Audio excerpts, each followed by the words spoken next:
Next में हम क्या पढ़ेंगे, शरीर से बिल्कुल जब गांधी जी लाचार न हो तब तक उनको ये पसंद नहीं होता था कि महात्मा मैं बूढ़ा हो रहा हूँ, मैं महात्मा हूँ। उनको कोई घमंड ही नहीं था, है ना। उनको कोई भी घमंड नहीं था कि मैं बूढ़ा हो गया हूँ और मैं महात्मा गांधी हूँ, मुझे महात्मा का पद मिला है, मैं बापू हूँ। लेकिन उन्हें इस बात का कभी भी कोई भी घमंड नहीं था। बूढ़े होने के बावजूद भी उनका उनका शरीर बिल्कुल फिट रहा, चलते चलते वो सारे काम करते थे। दैनिक जो जितने भी दैनिक श्रम होते हैं उनको वो आराम से करते थे, ठीक है। उनमें हर प्रकार का काम करने का अद्भुत क्षमता भी था, शक्ति भी थी। अद्भुत अद्भुत शक्ति दिया था भगवान ने उन्हें, ईश्वर ने उन्हें इतने सारे शक्ति प्रदान किए थे कि उनको कभी भी थकान महसूस ही नहीं होता था। तो एक बार क्या होता है, दक्षिण अफ्रीका में बोअर युद्ध के दौरान उन्होंने घायलों को स्ट्रेचर पर लादकर एक दिन में 25-25 मील तक ढोया था। बोअर युद्ध कब हुआ था, दक्षिण अफ्रीका में जब वो गए थे ना लॉ की पढ़ाई करने के लिए, तो उसी समय में बोअर युद्ध हुआ था। उस दौरान क्या होता था, बहुत सारे व्यक्ति जो जितने भी सिपाही हैं वो घायल हो जाते थे। तो एक एक दिन में उन्होंने 25-25 मील तक ढोया था, किसको, घायलों को स्ट्रेचर पर लाद कर एक जगह से दूसरी जगह 25 मील तक उन्होंने ढोया था उन सिपाहियों को जो कि वहाँ पे युद्ध के दौरान घायल हो चुके थे। वो मीलों पैदल चल सकते थे, मीलों तक वो पैदल चल सकते थे। और उन्होंने कई आंदोलन पैदल यात्रा वाला भी किया है। जैसे कि उसका एक उदाहरण क्या है, डांडी या मार्च, है ना। डांडी मार्च उन्होंने मीलों चल के तय किया, है ना। और लोग भी उनसे इंस्पायर होके उनके साथ उनका साथ बताने के लिए उनके साथ देते थे, सहयोग करते थे। सहयोग की भावना लोगों में जागृत करते थे, है ना। और फिर आंदोलन हमेशा वो भारत में किया करते थे, असहयोग आंदोलन, अनशन आंदोलन, है ना। उसी कारण क्या हुआ, अंग्रेज जितने भी अंग्रेज हैं हमारे छोड़ छाड़ के हमारे देश को उन्होंने आज़ाद कर दिया। दक्षिण अफ्रीका में वो क्या हुआ, एक बार टॉलस्टॉय बॉडी में वो रहते थे, ठीक है। टॉलस्टॉय बॉडी में रहते थे तब उनके पास भी कोई भी काम करने के लिए नहीं होता। तो अक्सर क्या होता था, 42 मील तक पैदल वो चलते थे। 42 मील, 42 मील तक वो पैदल चलते थे। उनके पास शहर जाने के लिए कुछ भी नहीं था, है ना। जहाँ पे वो रहते थे दक्षिण अफ्रीका में, टॉलस्टॉय बॉडी में जहाँ बाड़ी में जहाँ पे रहते थे उस जगह पे कुछ भी नहीं था शहर जाने के लिए। तो 42 मील तक वो चल के जाते थे। इसके लिए वो क्या होता था, घर में कुछ नाश्ता साथ में लेकर 2 बजे वो निकल पड़ते थे, ठीक है। कुछ नाश्ता लिया साथ में, कुछ ब्रेकफास्ट लिया और शहर की ओर वो चले जाते थे। तो शहर में खरीदारी करते समय क्या होता था, शाम होते होते वो वापस फॉर्म में लौट आते थे। उनके अन्य साथी भी उसका उदाहरण खुशी खुशी अनुकरण किया करते थे, ठीक है। तो गांधी बापू इतने एक्टिव होते थे कि कोई भी उनके साथ उनका जो जो भी दोस्त है उनका अनुकरण भी किया करते थे। मतलब उनकी एक्टिवनेस को देख के और जितने भी दोस्त हैं वो भी एक्टिव रहा करते थे, ठीक है। एक बार का एक कहानी क्या है, किसी तालाब में भराई का काम चल रहा था। भराई किसको बोलते हैं, तालाब में अगर वो तालाब सूख जाए, ठीक है, तो उस एरिया को भर दिया जाता है मिट्टी से, कंकड़ से, पत्थर से, तो उसको बोलते हैं भराई का काम। तो जिसमें गांधी जी ने क्या किया था, साथी उसके साथी भी लगे थे, गांधी जी भी लगे थे, भरने का काम कर रहे थे। तो एक सुबह सुबह काम खत्म करके वो लोग क्या करना शुरू कर दिया, फवाड़े, कुदाल, टोकरियाँ आदि सब वापस लौटे। तो देखा कि गांधी जी उनके लिए तस्तरियों में नाश्ता, फल आदि तैयार करके रखे। एक साथी ने पूछा था कि हम लोग आपके लिए ये हमारे लिए आप कष्ट क्यों कर रहे हैं। मतलब जितने भी भराई का काम कर रहे थे ना, जितने भी सहयोगी साथी जो फावड़े, कुदार, टोकरियां लेकर आ रहे थे, उनके लिए गांधी बापू ने तस्तरिया मतलब कि प्लेटों में नाश्ता फल इत्यादि लाकर उन्होंने तैयार रखा था और सभी दोस्तों को खिलाया। फिर उसमें से एक साथी ने पूछा था कि आप इतने कष्ट क्यों कर रहे हैं, क्या ये उचित है कि हम आपसे सेवाएं करवाएं, आप सेवा करते रहें। तो गांधी जी ने क्या मुस्कुराते कहा, उत्तर दिया था, क्यों नहीं, मैं तो जानता था कि तुम लोग थक के मांदे लौटोगे, तो तुम्हारा नाश्ता तैयार करने के लिए मेरे पास तो बहुत सारा समय था, खाली समय था, इसलिए मैंने तुम्हारा नाश्ता भी कंप्लीट कर दिया, बना दिया। दक्षिण अफ्रीका में रहने वाले जितने भी भारतीय थे ना, जाने माने नेता के भारतीयों में से जाने माने रूप में नेता के रूप में माने जाने लग गए हैं ना। दक्षिण अफ्रीका में जब वो लॉ की पढ़ाई करने के लिए गए तो जितने भी इंडियंस थे उनमें वो फेमस हो गए। ठीक है, गांधी बापू जी फेमस हो गए और भारतीय प्रवासियों की मांग को ब्रिटिश सरकार के सामने रखने के लिए एक बार वो लंदन गए थे। ठीक है, जो जितने भी इंडियंस थे प्रवासी मतलब जो भी एनआरआई बोलते हैं ना, एनआरआई जो बाहर जाके बस जाते हैं, ठीक है, उनकी मांग क्या थी, वो मांग को पेश करने के लिए उन्होंने ब्रिटिश सरकार के सामने वो एक बार लंदन भी गए थे। वहाँ उन्हें भारतीय छात्र का एक शाकाहारी भोज में आमंत्रित किया। ठीक है, वहाँ पे उन्होंने जहाँ पे वो लंदन में गए थे ना, उस एरिया में भारतीय छात्रों ने एक शाकाहारी भोज मतलब कि एक ऐसा पार्टी, ठीक है, जिसमें नॉन वेज बिल्कुल ना हो, ठीक है, साग सब्जियों का भंडारा आयोजन किया गया और छात्रों ने इस अवसर पे क्या किया, स्वयं ही शाकाहारी भोजन तैयार किए थे। छात्रों ने जितने भी वहाँ पे स्टूडेंट्स थे ना, उन्होंने स्वयं ही बनाया था, अपने आप वो खाना खुद बनाया था, शाकाहारी भोजन खुद तैयार करने का निश्चय किया। और तीसरे पहर 2 बजे एक दुबला पतला और छरहरा आदमी आकर उनमें शामिल हो गया और तस्तरियाँ धोना, सब्जी साफ करना, अन्य छुटपुट काम में उनकी मदद करने लगा। बाद में छात्रों का नेता वहाँ आया तो देखता है कि वो दुबला पतला जो आदमी है कोई और नहीं है, उस शाम को भोजन में आमंत्रित करने का सम्मानित अतिथि जो थे वही गांधी जी थे। मतलब समझ में आया जो स्टोरी है। स्टोरी में क्या कहा गया, दक्षिण अफ्रीका में जब वो गए थे ना लंदन, तब उन्हें भोजन के लिए आमंत्रित किया गया था, पिकनिक के लिए आमंत्रित किया गया था, लेकिन छात्रों ने क्या डिसाइड किया, हम खुद से ये भोजन बनाएंगे। ठीक है, तो उसमें से एक छोटा पतला पतला सा दुबला पतला आदमी आ जाता है और वो सारे प्लेट्स वगैरह धोना शुरू कर देते हैं, सब्जियां काटना शुरू कर देते हैं और अन्य छुटपुट काम जो होता है ना, भंडारे में बहुत सारे काम होते हैं, तो छोटे छोटे काम करने में वो मदद करने लगते हैं। तो छात्रों को ऐसा लगता है ये कौन है, फिर बाद में क्या पता चलता है वो जो दुबला पतला आदमी है वो तो हमारे अतिथि गांधी जी हैं, जो कि हमारे साथ मिलकर काम कर रहे हैं। तो इनको कभी भी ऐसा महसूस नहीं होता था कि छोटे छोटे काम भी होते हैं, उनको करने में बहुत आनंद आता था, काम करने में मज़ा आने लगा था और वो सबकी हेल्प करते थे। तो गांधी जी क्या करते थे, दूसरों को काम लेने में बहुत सख्त थे। जो दूसरे लोग थे वो काम उनसे अगर लिया जाता था तो बहुत सख्त थे। ठीक है, लेकिन अपने लिए दूसरों का काम कराना उन्हें नापसंद था। मतलब अपना काम कोई भी वो दूसरों से कराना नहीं चाहते थे अपना। बहुत सारे इंसान का होता है ना, बहुत सारे काम ऐसे ऐसे अपने आप होते हैं जो खुद से करना चाहिए, लेकिन दूसरा अगर मेरा काम कर देता है, मान लो आपको ब्रेकफास्ट नहीं निकालना, कभी भी आपको आपने अभी भूख लगा है, ब्रेकफास्ट आपको नहीं निकाल के देना, आपकी मम्मी आएगी फिर ब्रेकफास्ट निकाल के देगी, सर्व करेगी, फिर आप खाओगे।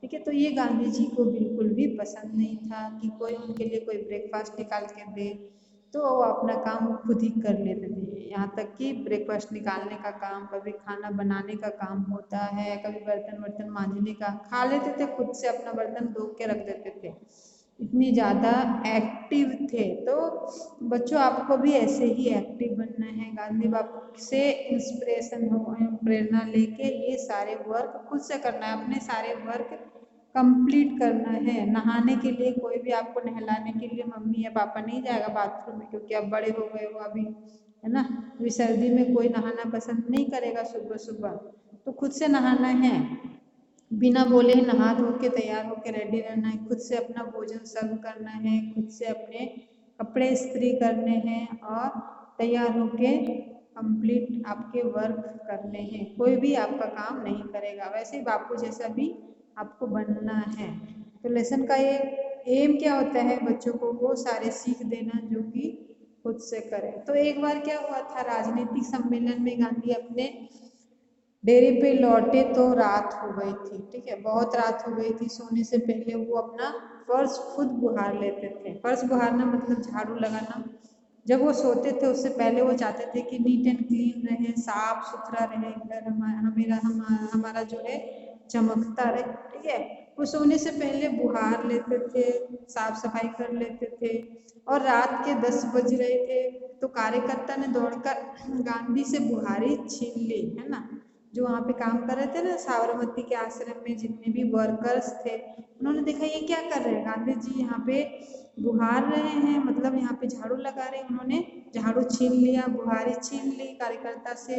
और जब गांधी जी गांव का दौरा कर रहे थे उस समय क्या हुआ था, रात को यदि वो लिखने के लिए लैल्टन का तेल खत्म हो जाता ना था ना, जो लैल्टन होते थे पहले जमाने में, तो लाइट नहीं होती थी, बिजलियां नहीं होती थी, तो लैल्टन का जब तेल खत्म होता था तो क्या करते थे, चंद्रमा की रोशनी में, चांदनी रात में भी थोड़ा थोड़ा दिखता है ना, तो उस रोशनी में वो क्या करते थे, चंद्रमा की रोशनी में पत्र पूरा कर लेना ज़्यादा पसंद करते थे। मतलब अपना काम, लैल्टन का तेल खत्म हो गया कोई बात नहीं, कोई टेंशन नहीं, वो चांदनी रात में अपना पत्र खत्म कर लेते थे। मतलब लिखने का, पढ़ने का जो काम होता था, इतना तेज था उनकी आंखों में इतना तेज था। सोचो किसी को मून लाइट में दिखेगा, आप लोग को दिखेगा, एक बार ऑब्जर्व करना, आप जाना एक बार कहीं भी लाइट आपकी गुल हो गई, बत्ती गुल हो गई, तो उसमें आपको दिखेगा, ध्यान से देखना, मून लाइट में कुछ दिख रहा है, किताब कॉपी तो दिख जाएगा, क्या उसमें लिखे हुए लेटर्स दिखेंगे।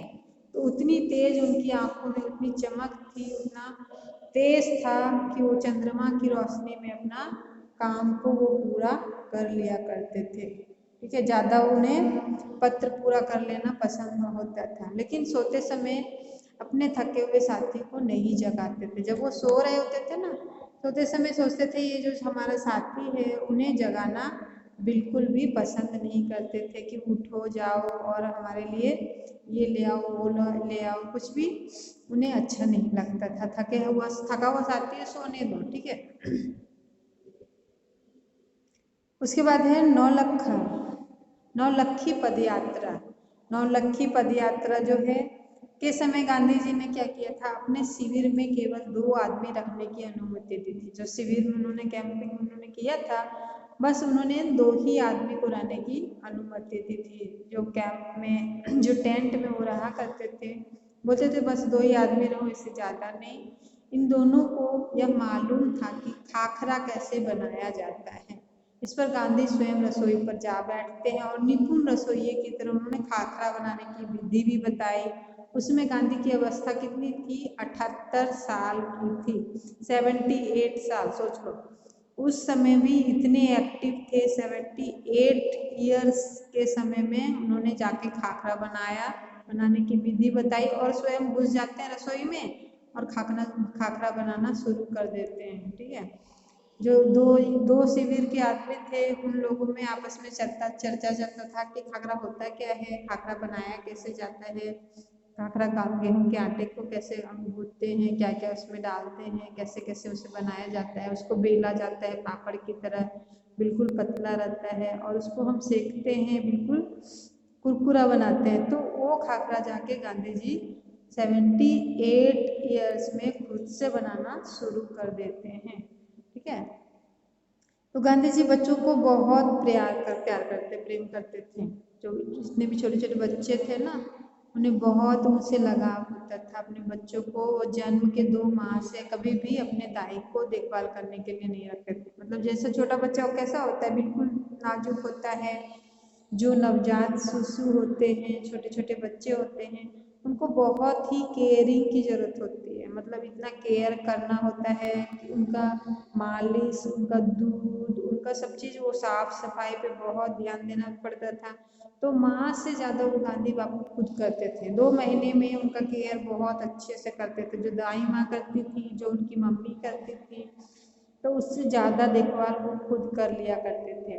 और वे मानते क्या था, बच्चे का विकास, माँ बाप का प्यार बहुत ही जरूरी है बच्चे के विकास के लिए। जो बच्चा विकसित होता है, जो बच्चा बड़ा होता है, छोटे से बड़ा हो जाता है, तो अगर माँ बाप का लाड प्यार नहीं मिलेगा तो उनको अपनत्व का जो फीलिंग है, अपनत्व का जो प्यार है, वो कभी भी नहीं मिल पाएगा। इसलिए वो खुद से उन्होंने अपने बच्चों को पाला, उन्हें प्यार दिया, उनका देखभाल किया। वो अपनी बच्चों को क्या मानते थे, माँ की तरह वो देखभाल करते थे। ठीक है, जितने भी छोटे छोटे बच्चे होते थे उनको अपने माँ की तरह वो देखभाल करते थे। खुद ही खाना वाना पिलाते थे, खुद बहलाते थे, फुसलाते थे। और एक बार क्या होता है, दक्षिण अफ्रीका में जेल से छूटने के बाद घर लौटने पर उन्होंने क्या देखा, उनकी मित्र की पत्नी श्रीमती पोलक, जो कि बहुत दुबली और कमजोर हो गई थी, उनका बच्चा उनको दूध पीना छोड़ता ही नहीं था। उनका क्या होता था, दूध छुड़ाने की वो कोशिश कर रही थी कि किसी तरह वो दूध छोड़ दे और उसका हेल्थ ठीक से हो जाए, क्योंकि जब तक वो दूध पीता रहेगा फिर वो खाना नहीं खाएगा ना।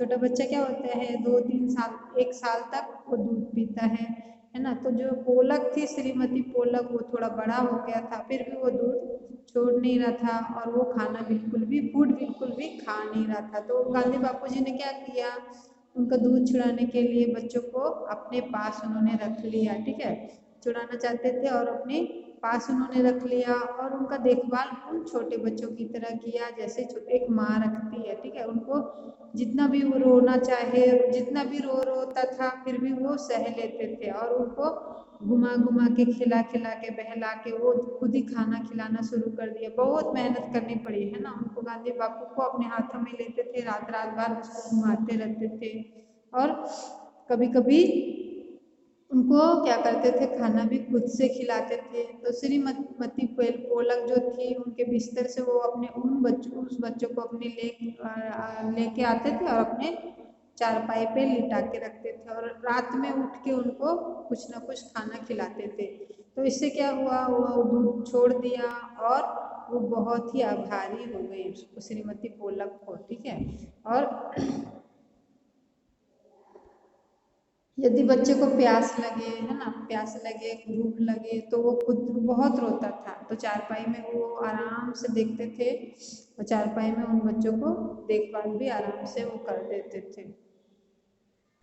नेक्स्ट पे खुद अपने पास सुलाते थे, खुद ही भोजन उसको खिलाते थे और 1 महीने तक उन्होंने अपने साथ उस बच्चों को रखा, खिलाया। और तो माँ का दूध उसने आराम से छोड़ दिया उस बच्चे ने और वो फिर खाना पीना शुरू कर दिया, खाने लग गया, खाना पीना शुरू कर दिया और थोड़ा हेल्दी भी हो गया। बच्चा बहुत कमज़ोर था, बहुत ज़्यादा हेल्दी हो गया। तो गांधी का आदर बच्चों के प्रति बहुत था, बच्चे उन्हें बहुत ही, बड़े भी आदर करते थे, बच्चे भी बहुत प्यार करते थे। तो दक्षिण अफ्रीका जो है ना, दक्षिण अफ्रीका में गोखले गांधी के साथ ठहरे हुए थे। जब दक्षिण अफ्रीका गांधी जी गए हुए थे पढ़ाई के लिए, तो गोपाल कृष्ण गोखले गांधी जी के साथ रुके हुए थे। उस समय गांधी जी ने क्या किया था, उसके दुपट्टे पर इस्त्री की थी। गोखले जी की दुपट्टा लेते थे, है ना। जितने भी नेता लोग को देखा होगा तुमने, सूट पहनते हैं, है ना, कुर्ता पजामा पहनेंगे, उसके ऊपर एक दुपट्टा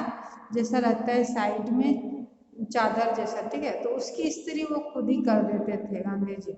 उनको ऐसा भी नहीं लगता था कि हम इस्त्री भी कर सकते हैं, लेकिन ये छोटे छोटे काम वो खुद ही कर दिया करते थे। गांधी जी ने दुपट्टे में इस्त्री किया, बिस्तर भी ठीक कर दिया करते थे, बिस्तर भी उनका साफ सुथरा कर दिया करते थे, भोजन भी परोस देते थे, पैर भी दबा देते थे और दबाने के लिए तैयार रहते थे। पैर भी उनका दबाने के लिए तैयार रहते थे, हमेशा कभी भी संकोच नहीं करते थे छोटी छोटी बातों को लेकर। ठीक है, तो गोखले बहुत मना करते थे। गोखले इसके लिए बोलते थे कि नहीं भाई, मैं ये छोटे छोटे काम तुमसे नहीं करा सकता। फिर भी वो मानते नहीं थे और उनके मना करने के बावजूद भी वो सारे काम खुद ही कर दिया करते थे। ठीक है, महात्मा कालानी से पहले उन्हें दक्षिण अफ्रीका में भारत आने पर गांधी कांग्रेस के अधिवेशन में गए।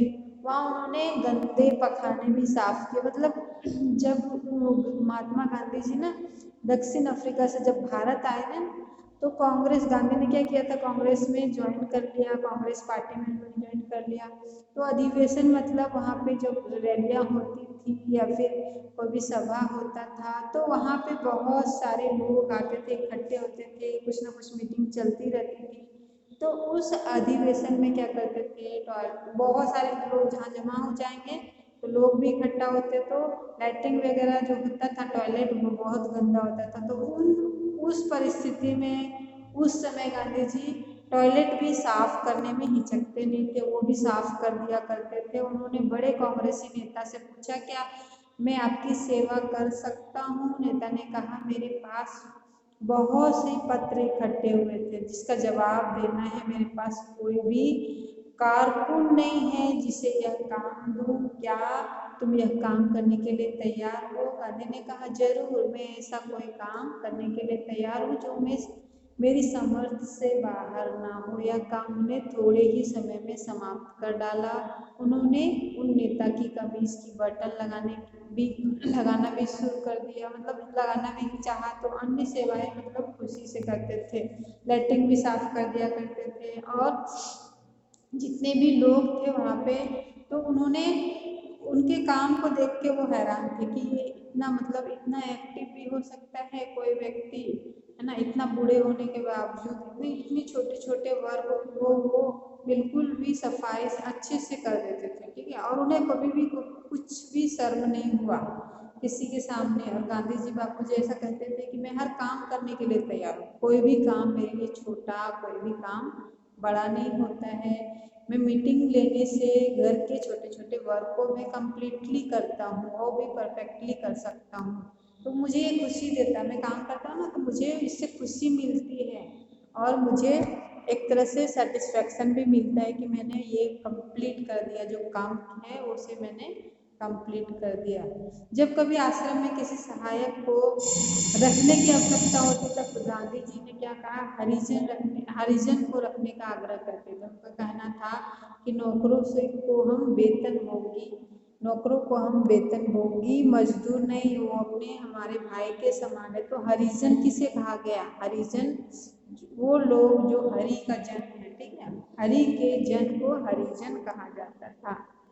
हरि का जन कौन होते थे, हरि का जन मतलब भगवान, हरि मतलब भगवान, और भगवान द्वारा भेजे गए दूत को हम हरिजन कहते। तो गांधी बापू जो उन लोगों को हरिजन कहता था जो कि किसान थे, ठीक है, जो किसान थे, और कभी भी उन्होंने उसके साथ भेदभाव नहीं किया, ठीक है। और उनको वो एक बार की उपाधि उन्होंने ही दी थी। हरिजन कौन है, हमारे द्वारा भगवान द्वारा भेजा गया दूत है, इसलिए उनको कभी भी हम कष्ट देना नहीं चाहेंगे। उसमें कोई भी कठिनाई है, वो कोई भी कठिन वर्क मतलब जो उनका काम क्या है, कठिन परिश्रम करना, ठीक है, कठिन परिश्रम करता है वही हरिजन कहलाता है। और कुछ चोरियां हो सकती है, फिर हमारी कोशिश सर्वथा निष्फल जाएगी, ठीक है। यह मालूम ही नहीं था कि किसी को भी नौकर की भांति रखे, मतलब उनको ऐसा ऐसा फील नहीं होता था कि हम किसी को नौकर की भांति रखे। तो एक बार क्या हुआ था, भारत के जेल में कई सारे कैदियों ने उनकी सेवा टहल का काम सौंपा था। सेवा टहल किसे बोलते हैं, एक तरह से जब जो कोई भी घूम घूम के वर्क करता है ना, जैसे तुमने देखा होगा जेल में कैदियों को जो देखता है ना, जो उनके साथ रहता है, उनके देखभाल करता है, तो उसको बोला जाता सेवा टहल। सारे कैदियों को देखो वो कर क्या रहे हैं, उनका निरीक्षण लो। तो ये काम गांधी बापू को सौंपा गया था। तो एक आदमी क्या करता है, फल धोता है, दूसरा आदमी बकरियों को दूधता है, तीसरा आदमी जो होता है वो उनके निजी नौकर बर्तन धोते हैं, और दो गोरे यूरोपियन प्रतिदिन उनकी चारपाई बाहर निकालते थे। गांधी जी ने देखा कि इंग्लैंड में ऊंचे घराने पर घरेलू नौकर का परिवार का आदमी भी माना जाता है। एक बार अंग्रेज के साथ विदा करते समय उन्होंने क्या देखा, खुशी हुई कि घरेलू नौकर का परिचय नौकरों की तरह नहीं बल्कि परिवार के सदस्य के समान कराया जाए। मतलब नौकर को कभी भी वो नौकर नहीं समझते थे, वो ऐसा समझते थे कि ये तो परिवार का सदस्य है। तो और भारतीय जो जितने भी सज्जन हैं तो उन्होंने गांधी जी को ठहरने के लिए, एक बार क्या हुआ था, गांधी जब चलने के लिए उनके घर में विदाई लेते थे तो कभी भी उन्होंने समझाया कि उन्हें नौकर नहीं समझो, ये हमारे तो भाई बहन है। इसीलिए इस चैप्टर से हमें क्या सीख मिलती है कि जो भी काम करता है वो कहीं कोई भी नौकर नहीं होता है, वो हमारी तरह भाई है, बंधु है और वो हमें हमेशा ईश्वर के समान है, हमारा भाई है। ठीक है, इसीलिए हमें वो ईश्वर भी पूरा वही फल देगा जो एक अच्छे फल की कामना करेंगे हम। अगर हमने अच्छा काम किया है, काम करने में हमें सामर्थ्य है तो ईश्वर भी हमें वो उसका पूरा फल देगा। तो ये चैप्टर समाप्त होता है। धन्यवाद।